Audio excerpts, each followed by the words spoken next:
who is the author of Why Jews Do That, or 30 Questions Your Rabbi Never Answered. Avram is a rabbi, a cantor, an actor, a writer. He's the co-founder of Beis Hillel, which is a new model for Jewish practice, reaching out to unaffiliated young adults. It operates in 9 cities, including Chicago, and he works as a spiritual leader for the Manhattan location. His writings have appeared in the New York Times, the Los Angeles Times, the New York Daily News, the Forward, the Tablet, the Jerusalem Post. Where have you not written?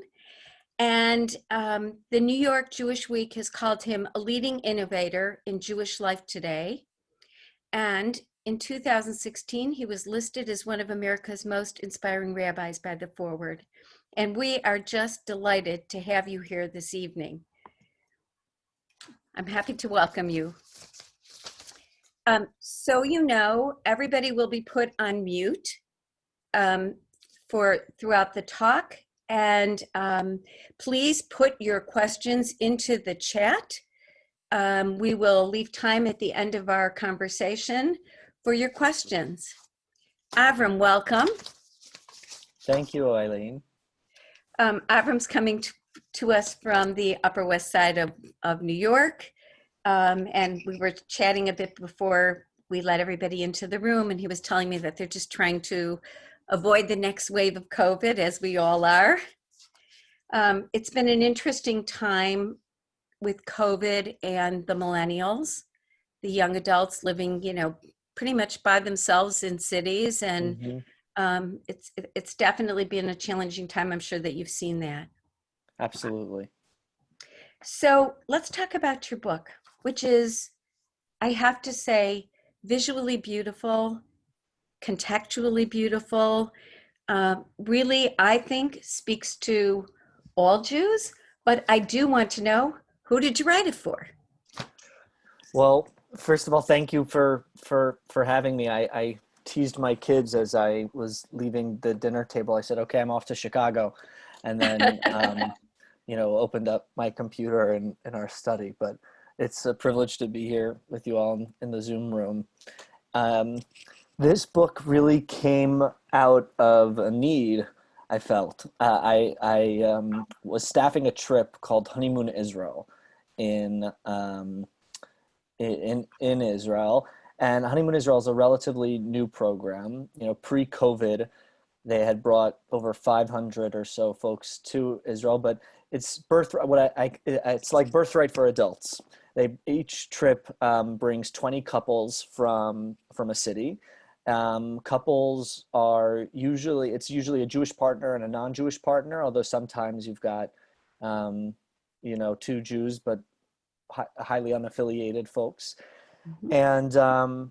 And each trip comes with a local Jewish educator. And so I was privileged to staff the first New York City trip. I've since gone back to staff a couple of them, and I work with their national team now. But in that first trip, a couple of years ago, we had an open night by the Kinneret, and we were sitting in a makeshift circle, passing around wine, and it turned into this impromptu Ask the Rabbi session, because for many of them, I was the first rabbi that they had encountered, or the first rabbi that they were talking to since a bar or bat mitzvah or confirmation for many of them, and their questions just poured out, and it was exhilarating and exhausting and overwhelming.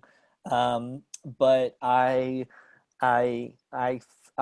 in that encounter and really in my work in Beis, saw the need for a playful, inviting exploration of Jewish life. We like to say that, Elie Wiesel says that a question, when will you appreciate that, a question is so much more beautiful than an answer. And it's true, Jewish tradition and learning is rooted in questioning and cultivating an attitude of curiosity. And people are thirsty for knowledge and for intel. And and in some ways answers. I don't call the writings in the book answers. I refer to them more as responses, because that's really the charge of the rabbi. Rabbi meaning teacher in Hebrew, to respond to where people are. And so that's the really the ethos of the book, a playful intro to Judaism. 30 questions. Each question is accompanied with a fun fact or a juicy what quote from the archive of Jewish literature and writings. But it was really for that population that I've been privileged to work with at Base. I'm happy to talk more about that. But folks in their 20s and 30s who are seeking community and connection, not necessarily rushing to join synagogues or affiliating in the ways of their parents and grandparents, but still very much eager to learn. So that was my initial audience. Do you find millennials reluctant to ask questions, or do you find them forthcoming with questions? Very forthcoming, very forthcoming. My grandmother, who is a Holocaust refugee from Berlin, she lives this way, and she also she refers to this. She taught me this phrase, which is "Afen lung, afen sung." What's on your lung is on your tongue. So she doesn't have the most, she doesn't have the biggest filter, let's say. She says what she means, but I think millennials are in a similar way. I mean, listen, they're used to Googling every answer. Everything is Googleable. Everything is That's true. discoverable online. And so, I think millennials are thirsty for honesty. They have they have let's say a BS detector. They want to know. They have I think a real thirst for knowledge. I think they have this awareness that, especially the Jewish ones, that they're part of a tradition that spans thousands of years, and that people have died for this faith tradition, but they themselves might not feel connected for a variety of reasons to it. And so I try to make it a point of I teach a class at Base called Jewish Questions, which is an intro to Judaism course, and also functions as a conversion path for those who are interested. And I always say, the number one rule is to bring your full selves and to bring your questions. So I try to cultivate an atmosphere or an environment with my students where they feel comfortable to ask those questions, but I think they're hungry. So I found them to be very direct. What inspired you to create Base? And can you talk a little bit about Base? Because I think a lot of people are not so familiar with the concept. So Base started as a Google Doc on my computer when I was in rabbinical school. I had staffed a couple of birthright trips, and in rabbinical school I went to Chovevei Torah in the Bronx. I had staffed birthright trips and was working in Hillels and synagogues and hospice and then as a chaplain, but all throughout rabbinical school was hosting out of my home with my partner, my wife Yael. And I found, having staffed all these birthright trips, that there was a real hunger for students, especially folks who weren't necessarily comfortable, running into a Chabad or a Hillel, to connect directly with rabbis and around the tradition. And so what started as a project pitched first to Birthright Next, which then folded, then ultimately got picked up by Hillel International's Office of Innovation. And the idea behind Base is to empower pluralistic rabbinic couples. So we've got couples who are queer, straight, conservative, reform, who span the denominational divide, but who are living authentic Jewish lives, and who open their homes in a pre-COVID way to young Jews in their 20s and 30s, seeking community and connection around three main pillars of celebrating the Jewish calendar through radical hospitality, learning, and community service. And what it looks like varies from city to city, and from couple to couple, it really forms with the rabbinic couple at its helm. But it's the rabbi's full-time work. It's the partner's part-time work. Often for rabbis, there's an expectation that, you know, the partner, the wife or the husband shows up and is on, whether that's in shul or in other settings. But we actually see that partner and partnership as fundamental to the work. And so, you know, we also compensate the partners to that end. And we started with 2 in New York, and now have 9, 2 in Chicago, 1 in Berlin, and 1 in Boston, and Miami, Ithaca, and 3 in New York.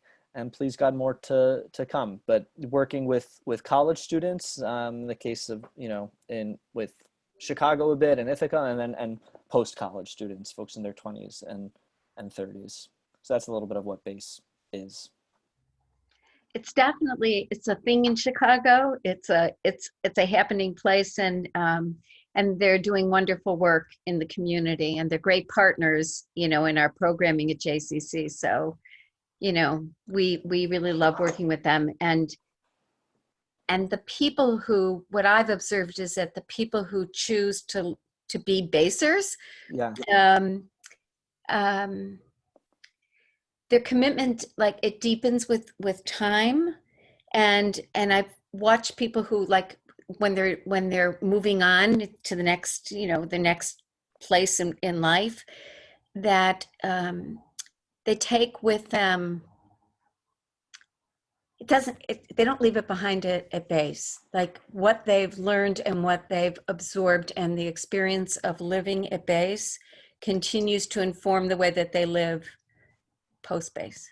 I hope so. You know, I think you know, we sometimes, you know, we folks might, you know, especially folks on to the right of us ideologically or religiously might say, well, you're too loosey goosey, you don't have an agenda. But I actually think just the opposite. We're emphatic in our agenda. Our agenda is, you know, experience the value of Jewish learning, experience the Jewish calendar, of Jewish diversity, engage in the value of service. It looks different than say an Aish model or a Chabad model, but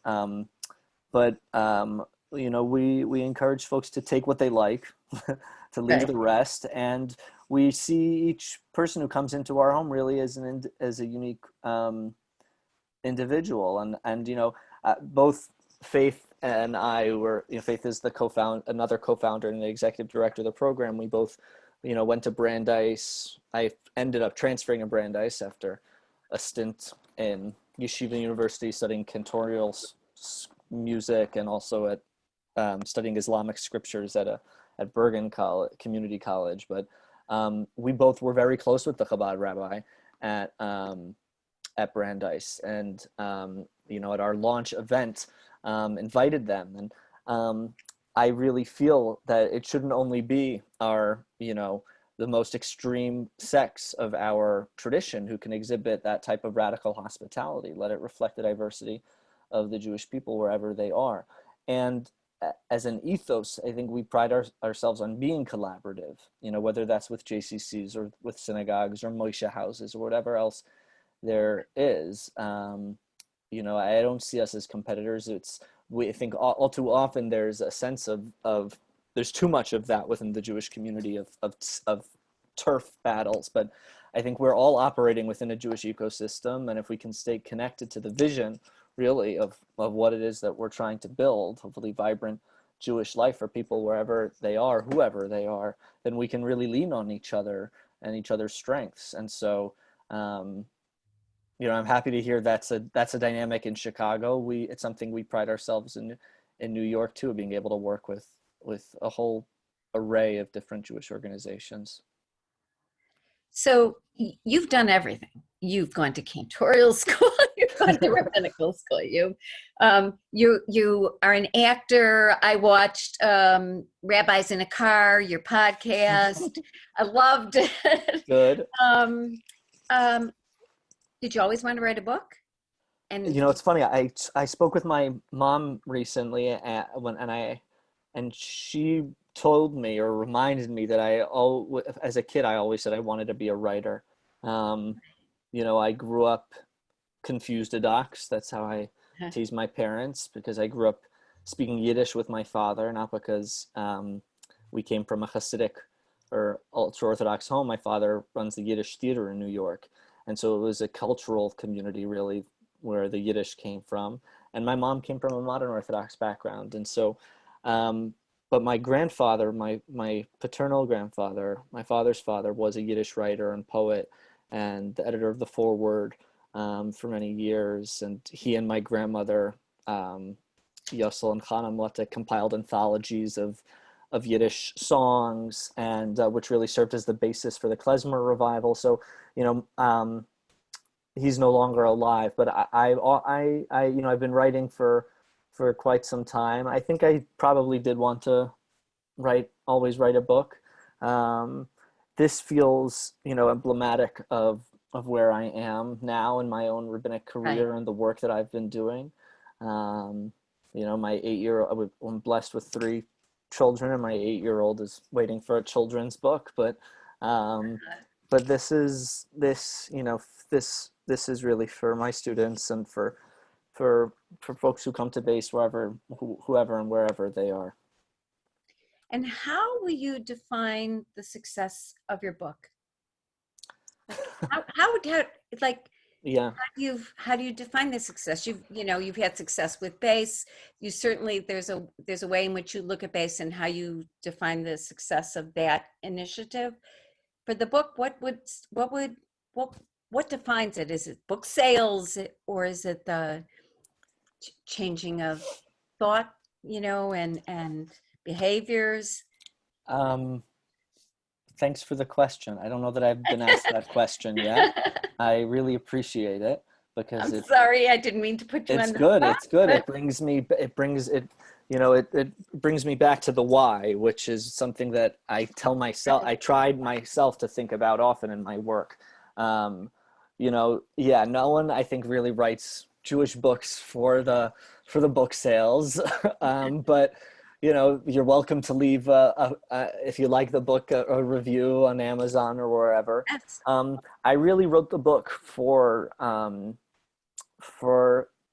I'll say by way of example, I a peer of mine who I hadn't heard from in a couple of decades, from Camp Ramah and the Poconos, reached out to me after reading the book and he's a grandchild of Holocaust survivors, grew up in a religious home, since left that lifestyle and way, and is married someone who isn't Jewish, but is certainly curious. And he, I hadn't been in touch with him for quite some time, and he's followed me on social media and other platforms. And so he picked up this book when it came out, and, he described just how much his partner, his wife, has loved it. He's appreciated, but for her, it felt like this, as opposed to Jewish literacy, which is an encyclopedia of a book, and just a tremendous work, and a work that I recommend to all of my students. This was, something a bit more digestible and accessible for folks with like an Instagram length attention span, and detailed enough that it felt, it had some gravitas, or it had some tochen to it, we would say in Hebrew. It had some real substance. And and so they've started conversations around conversion and living and incorporating Jewish practice and ritual. And I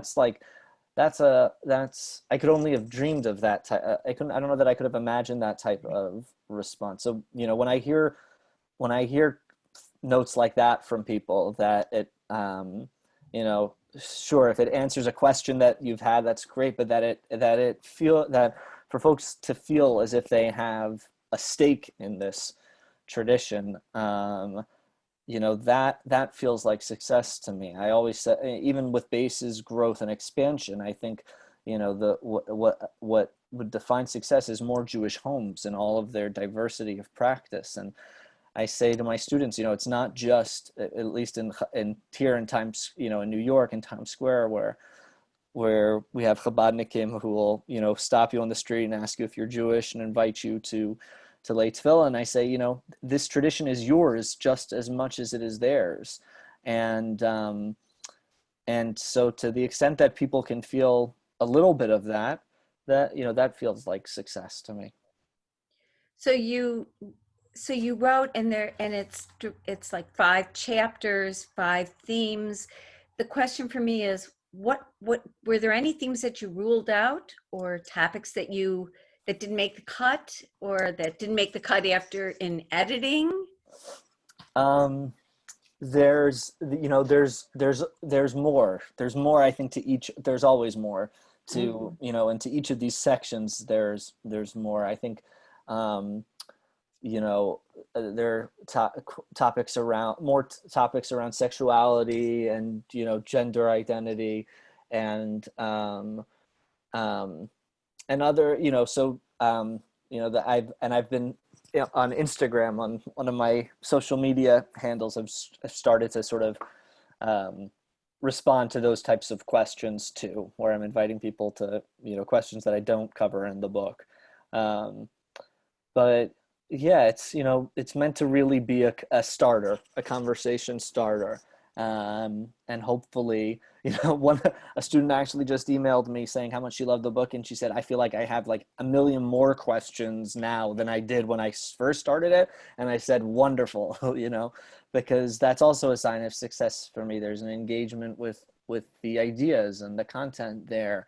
And so yeah, thankfully there's no shortage of questions to Actually, include. we have a question from the audience about Uh-oh. Okay. questions. What Melanie asks, what has been the most surprising question anyone ever asked that may have caught you off guard? Oof. What a question. Can I say that question, or is that cop out? You know, I get that a lot, and I have to say, as a parent, as a young parent, um, engaging with my kids' questions is probably the most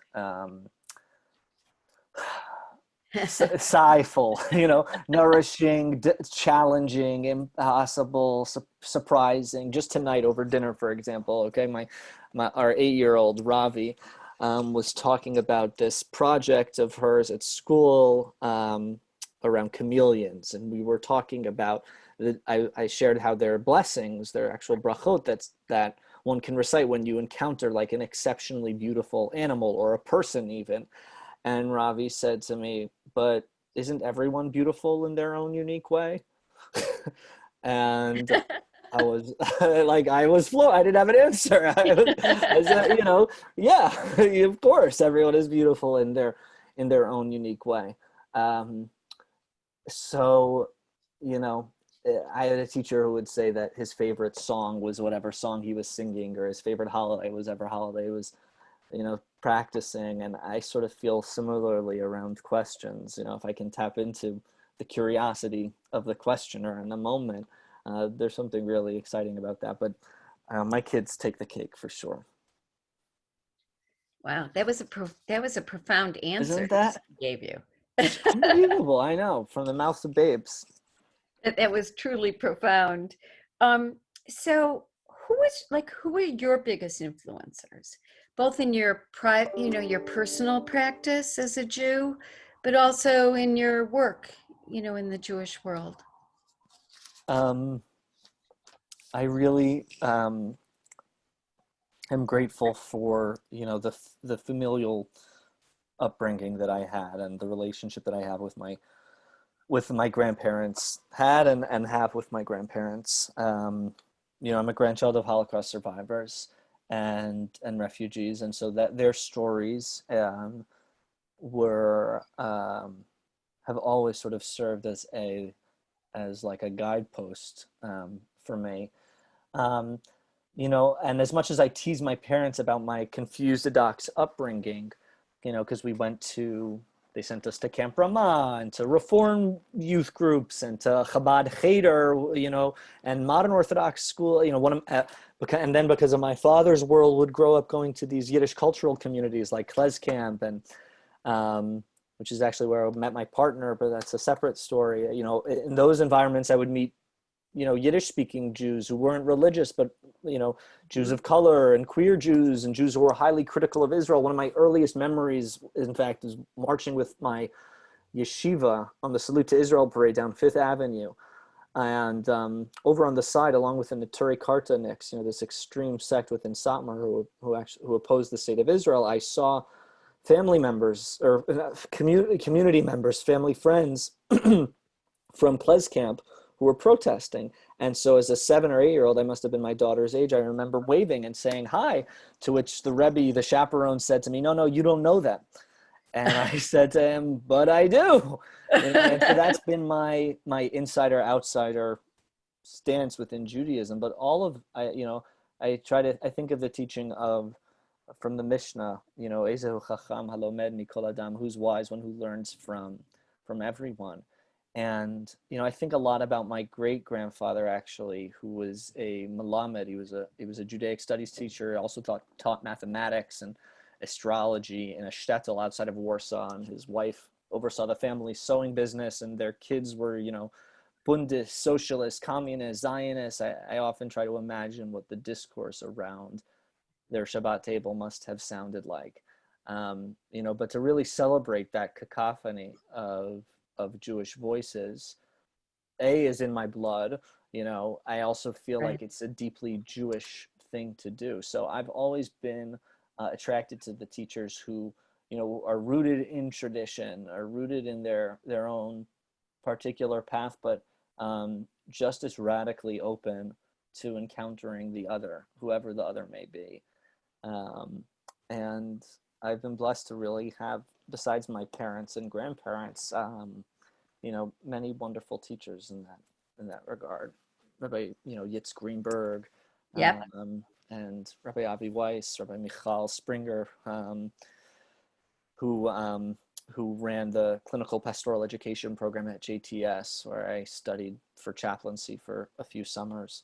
That people, I guess, I remember being in middle school in yeshiva, and I actually remember, because I was always a kid who asked questions, and I teasingly I mentioned this in the acknowledgement section, but I used to doodle a lot in my Mishnah and in my sacred books, and sometimes not the most appropriate images. And I remember my rabbi, who was from Borough Park and a long beard, he came up to me, he invited me up to his desk, and he said, he told me what a talented artist I was, and then gently suggested that I might devote my drawings elsewhere. So I had teachers who were, I had a real gamut of teachers who were comfortable and less comfortable with questions and questioning. So the teachers who were always eager to hear the questions, those are the ones I think I gravitated towards the most. So, I mean, look, you've made choices in your practice, and so you have, you've performed marriages for gay couples, and I wonder, do you get pushback from the right? Do you? Yes. Yeah. I do. I mean, I try to, I went to a modern Orthodox rabbinical school, a progressively Orthodox rabbinical school. And if you don't know what that means, it's okay, because the truth is neither do we in the fullest way. We're still figuring it out. But, I wanted a certain type of proficiency and fluency in Jewish text and rabbinic text. A lot of other values I struggled with while I was there, whether it was women's inclusion or LGBTQ engagement or engaging multi-faith families, or even holding, progressive politics in traditionally conservative spaces. But, I always, felt it deeply important to be in conversation with my teachers, and, some of my fellow classmates were some of the biggest teachers I had. My chavruta, my study partner in rabbinical school, actually is another co-founder of BASE and runs the BASE in Brooklyn. sometimes I feel like the deepest learning that we did in rabbinical school was the stuff we learned when we weren't learning the sources we were told to be learning. So of course, I've received flack or pushback from, from voices within, the community who either don't agree or feel like I'm operating at too fast a pace, or, operating without enough halachic precedent. Mhm. I strive to live honestly, and to act according to my conscience and understanding of the text and the tradition, and also and perhaps most fundamentally in response to where people are, to where the people that I'm serving are. The Zohar, the Kabbalah describes how Torah and Judaism and Israel, the people, the place Israel, are all one. And as much as I love learning Torah, I think I love Jews more. I love people more, and that's something that I've really discovered in my work at Base. When I finished rabbinical school almost 6 years ago, so not too long ago, I always viewed this period, as like a residency. And I say that to our base rabbis too when they start this work, especially those who've just finished rabbinical school. This is really like a residency. In many ways, it's the first time where we're getting to live out and act out the rabbinics that we've been taught. So a lot of, those articles or choices that I've made came from an engagement with people and real stories of, you mentioned around gay marriage. I'll just say, and I wrote about this. I don't know if it was a Facebook post or in a follow-up article, but my first day of exams in yeshiva, I for something having nothing to do with gender identity, and it was related to, it was a Tosfot exam on an esoteric Gemara commentator, and I received a call from a friend of mine from actually the Yeshiva University days, who came from a more yeshivish home, who was a closeted gay man, and he had taken a bottle of sleeping pills and was lying in bed in his tefillin, and he called me up and said he couldn't understand why God made him the way that he did. And I stayed with him on the phone until the ambulance arrived, and visited him subsequently in the hospital and in the psych ward when he was in recovery. But that, I think, was a real crystallizing moment for me. I mean, listen, I grew up around such a diverse array of Jews growing up. I grew up, even though my family belonged to Young Israel, I was also around queer families. But I think in that moment, as a young adult, that really crystallized for me how, for religious Jews, from Jews who happen to be gay, this was a matter of life and death, really. And I wrote this. I feel, as a Jew, as a religious Jew, I feel compelled to choose life. And that's the Torah's charge, to bacharta b'chaim, to choose a way of life. And so, but absolutely, there's certainly been pushback, and the blogosphere can be a cruel place, but that's part of the work too. Right, and you have to be authentic to yourself. We met with Rabbi, not, she wasn't a rabbi, Goldie Goldblum, I want to say was her name. She's an author, and her book on division dealt with that topic of religious people who are, who are gay and are grappling with where their places in the world. And it's it's very sad. It's very sad when you don't feel like there's a place for you in that world. Yeah. And, yeah.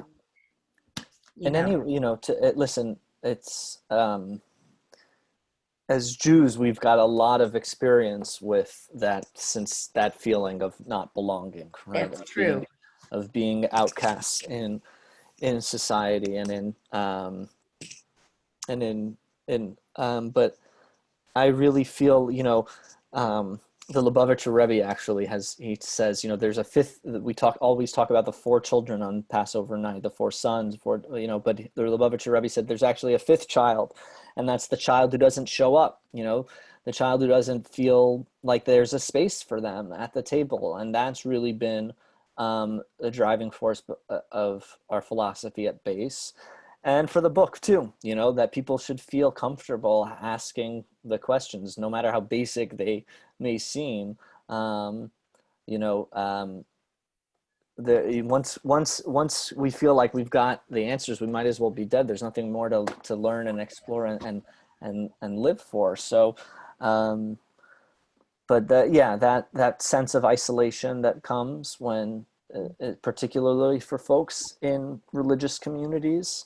And, we have quite a few of, we've got all different types of people who come to base, but I often jokingly refer to this subgroup of, Orthodox refugees, people who have left Hasidic or ultra-Orthodox homes and their community and families of origin, but are now wanting to re-engage with their Judaism, but in their own ways and on their own terms. And so, and folks who are queer in that community too. So, that struggle is very much real, and encountering real people whose lives were being touched by these matters also really helped propel some of those decisions that I've made.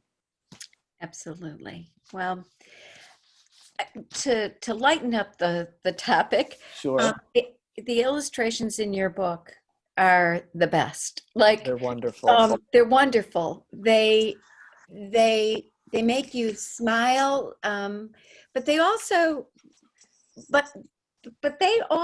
kind of make you think. Mm-hmm. And so, can you talk about the illustrators? Sure. The illustrators, who in my opinion make the book, I'm opening up to there's one that I particularly love. This is by Jenny Young, Oprah Yes. Winfrey, giving out, you get a holiday and you get a holiday, when talking about why Jews have so many holidays. Yes. The illustrators really, they make the work come alive for me. And Jenny Young and Fabi Rodriguez are both students of mine from BASE.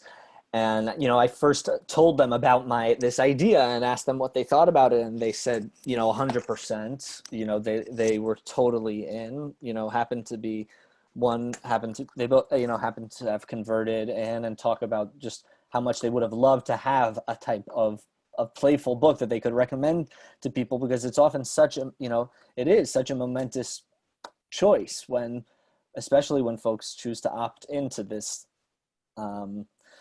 historic tradition. That's the first question, actually, the rabbis in the Talmud say we're meant to ask potential converts when they come before the Beit Din, the ritual court, interested in conversion. We say we're meant to ask, don't you know how persecuted and tormented and oppressed the Jewish people have been for thousands of years? And if they say, yes, we know and we're not worthy, but we still want to enter, then the rabbis of the Talmud say you accept them immediately and begin the learning process. Unfortunately, conversion has become way more politicized in the Jewish community, but I wanted to capture that ethos of inclusivity that I really think is fundamental to Jewish values.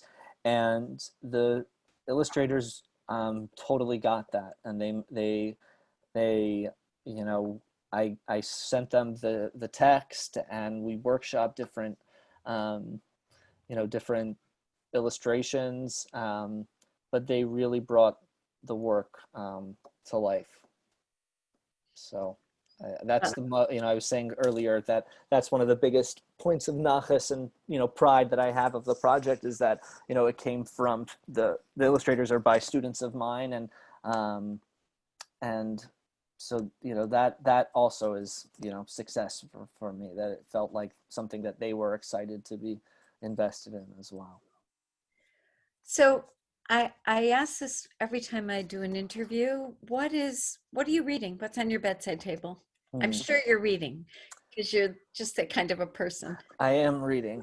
I have just started James McBride's The Good Lord Brown.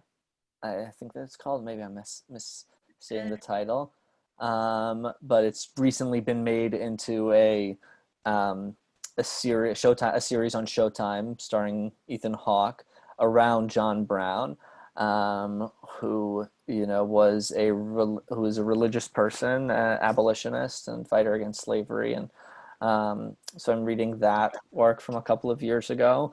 I'm also reading my friend's book, Abby Stein's book, Becoming Eve, about her journey of coming out and as a transgender woman coming from a Hasidic ultra-Orthodox home. So that's what I'm reading at the moment. Okay. Well, Hillary is putting the links to those books into the chat. Please. If anybody has any questions, please, put them in the chat. I had a comment. Sure. I really love the way that you describe just opening the doors to anyone and everyone. Mhm. And we have a freshman in college and a senior in college. And so Okay. there's been lots of interesting talks around our dinner table when they're here, or through text messages when, they see memes that are funny or not, things that upset them. And I'm wondering if the conservative movement and the Orthodox movement are not getting millennials to come because some of the rules might be a little bit antiquated. Like we're not being welcoming enough. And so the opportunity that you're offering for anyone, and it's kind of how the JCC runs, where Mm-hmm. we often say, we'll meet you where you are. Mm-hmm. Mm-hmm. And we're open to everyone. So do you think that other sects of Judaism could sort of learn a lesson? I do. I really do. I wrote an article about that when I first finished rabbinical school after staffing a honeymoon Israel trip, and I got about the need, particularly for more traditionalist communities, conservative and Orthodox communities, to adapt a more open-minded approach to folks who intermarry. And I find those terms intermarry or even conversion to be like very. It's almost like computer operating systems or like alien, like these are people who happen to fall in love with people who Right. happen not to be Jewish, or even conversion. I think our spiritual DNA is more fluid than that. The most repeated charge in the Torah, in case we forget, has nothing to do with Shabbat or kashrut or anything like that, but is to not oppress the stranger, to love the stranger, the ger in Hebrew, which is poetic because it can mean stranger, foreigner, immigrant, refugee, but it refers to the other. And the reason we're given is because we ourselves were others in Egypt, right? It's a core teaching of our tradition, and I think often gets overlooked. Because if we really lived that way, right? If we really believe that every human being is created in the image of the divine, right? Another core biblical concept, but that those who are different than us in whatever which way are to be welcomed and celebrated. How much different would our Jewish community and our society as a whole look and function? And it'll look different for every denomination and community to their own. In their own way. I think, I love the diversity within our sort of Jewish mosaic, but, I coming from this Orthodox setting, I often get flack for some of the outreach that I do. And I'll often have to remind families, I'm talking about your kids. I'm talking about, you might like to think this doesn't affect you, but it does. These are your kids who are queer or who are not religious or who are dating folks outside of the fold, and even if they're not your kids, it's in your family. So I think Rashi, the great philosopher and commentator, on the Torah. The French medieval commentator said that a city that is strong doesn't have walls, right? And obviously, to translate that into political extremes might not feel might not feel really realistic, but it's getting at an ethos that I think is important for us to remember, which is when we have a pride in our tradition and a sense of ownership over who we are, then we should be as open to the world. And I think that's really the Jewish mission in many ways. I think about the open tent that Abraham and Sarah were said to have in biblical times to passers-by. And so I think that's part of the Jewish legacy too. So I think we do need to do that work, Hillary, in recapturing just the broader openness to the world. And How? especially, sorry. No, go ahead. I was just going to say, especially today, right? When Jews are, yes, of course, there's an uptick in anti-Semitism, which is serious, and I've been an outspoken critic on that, whether it's coming from the left or the right. But Jews have also achieved a level of security and cultural acceptance that my grandparents could never have imagined or anticipated, right? So when you have the president's daughter who identifies as a modern Orthodox Jew, and you have, the leading TV, from Jon Stewart to Adam, right? We have to be able to respond to people, and that's off. Someone from yeshiva, I remember arguing. We would get into debates about this in yeshiva, because he would say, "How can anyone say Judaism says? Judaism tradition that spans thousands of years. If anything, say Rabban Gamliel Omer, say this rabbi says or that rabbi taught." And while that's true, it also, you can't obfuscate your responsibility. It's the teaching of the Mishnah. You're not obligated to complete the task, nor are you free to desist from it either. And so often I think that response, particularly from the traditionalist communities, is a bit of a cop-out. We have to engage people where they are. And right now, in a Googleable age, right, where everything is Googleable and accessible, we can't be afraid of questions. We just can't afford that. Right. No, I agree. Well, if I was your mother, I'd be really proud. Thanks, Eileen. So how does your family think about where you're at? You know where they were at. How you feel about how they raised you. I think it depends on what I write.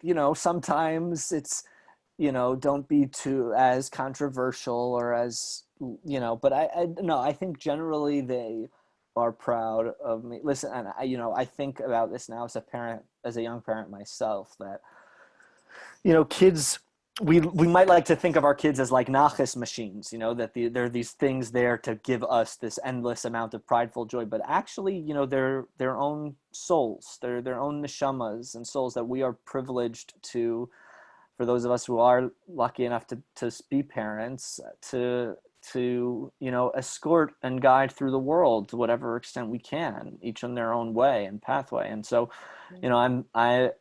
I'm one of three. We're all very different and in different ways. And my parents have really celebrated that, I think. It's more my grandparents that I think I sometimes get more criticism from, but even them, I think, my grandma happens to comment on nearly every Facebook post I make. So if you want to see, you can follow me on social media and you can see just exactly what my grandmother feels about my work and my writing. It's usually positive, but occasionally I'll get a public talking to as well. So. Oh, that's wonderful. I'm going to start following you. Please. Yeah. I have to thank you for joining us tonight. It's such a privilege. It's been a wonderful conversation, and this is going to be the book that I'm going to give for Hanukkah. Thank you. I like to find something that I can share, that's made a difference for me, made me think, and that I can then share with, with my friends and family. And so this is going to be my Hanukkah gift of the year. And